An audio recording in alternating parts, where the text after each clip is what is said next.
கனமழை. எப்படியாச்சும் ஒரு தொழில் தொடங்கணும்னு நினைச்சுக்கிட்டு இருக்கீங்களா?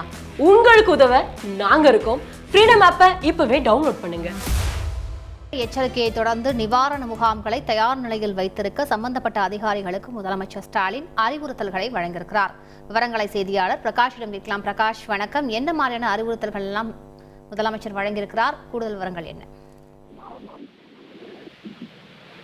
டெல்டா மாவட்டங்களுக்கு கனமழை எச்சரிக்கை மற்றும் அதி கனமழை எச்சரிக்கை விடுத்திருக்கக்கூடிய சூழ்நிலையில தலைமைச் செயலகத்தில் முதலமைச்சர் டெல்டா மாவட்டங்களில் மேற்கொள்ளப்பட்டிருக்கக்கூடிய முன்னெச்சரிக்கை நடவடிக்கைகள் குறித்து முதலமைச்சர் தலைமையில ஆய்வுக் கூட்டம் நடைபெற்றது.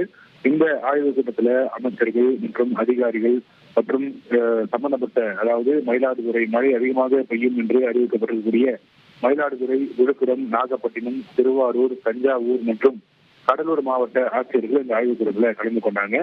மாவட்ட ஆட்சியர்களோடு முதலமைச்சர் பேசி அந்தந்த மாவட்டங்கள்ல என்ன மாதிரியான முன்னெச்சரிக்கை நடவடிக்கைகள்லாம் மேற்கொள்ளப்பட்டு இருக்கிறது என்பது குறித்து முதலமைச்சர் நேரடியாக கேட்டறிந்திருக்கிறார்.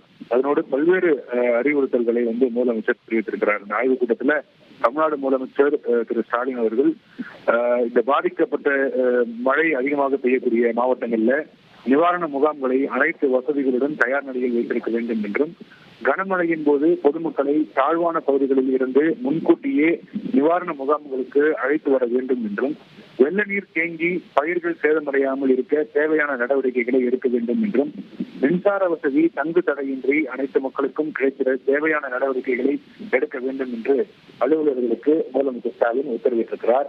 இந்த ஆய்வுக் கூட்டத்துல, இந்த ஆலோசனை கூட்டத்தில் முதலமைச்சர் தலைமையில் நடந்த ஆலோசனை கூட்டத்தில் அமைச்சர்கள் கே ராமச்சந்திரன் மற்றும் தலைமை செயலாளர் முருகானந்தம் மற்றும் பல்வேறு துறை செயலர்கள் இந்த கூட்டத்தில் கலந்து கொள்கிறார்கள்.